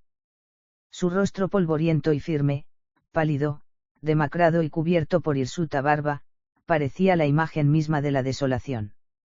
Había rehuido en su larga y fatídica cabalgada los contactos con la gente, refugiándose en los senderos ásperos e inhóspitos que se alejaban de los lugares habitados, acortando por entre cañadas y veredas, sintiendo en su carne el pinchazo de espinos agrestes que se criaban entre una flora yerma, dolor apenas perceptible, comparable, con aquel que cruzaba su corazón, ensangretándolo. Era una ironía, sí. Una terrible ironía de pistolero conocer al hijo después de matarlo. Todo apestaba a muerte, sí. La tos convulsiva, una vez más, que lo sacudió con despiadados estertores. Alzó la cabeza, irguiéndose con desafío a sí mismo, para otear el páramo desierto. Igual. Todo igual. Allí no podía cambiar nada. El golpetazo interminable y árido del desierto, la casa enjalbegada, las rejas sinuosas serpenteando entre sí, el silencio. La vio tan rígida como una cruz arriba de su sepultura. Inmóvil ante la puerta de la casa. Envejecida. Triste. Vestida enteramente de negro. La mujer abatida por los sufrimientos y la zozobra, las esperas interminables, los recuerdos que ya no sabían arriada, el abandono, la indigencia se estremeció al reconocer al jinete en la lejanía. Sus labios ajados, descoloridos ya, con sabor a abandono y muerte, musitaron. Murray. Murray, eres tú de verdad. Era él, sí. Deteniéndose ya delante de la casa. Descabalgando con la fatiga de un muerto para desatar el cuerpo inerte de, recuerdo, González, tendiéndolo en tierra. Tu hijo, mujer. Ella, petrificada, recorrió la figura del pistolero como no dando crédito a lo que veía, a lo que estaba intuyendo. Sobreponiéndose al desgarro fatal que apretaba dolorosamente su corazón, estalló. Murray. El pistolero la miró sin luz en los ojos, sin aliento en el cuerpo, y después bajó la mirada mientras confesaba. Lo maté en San Antonio. Hace 4 días.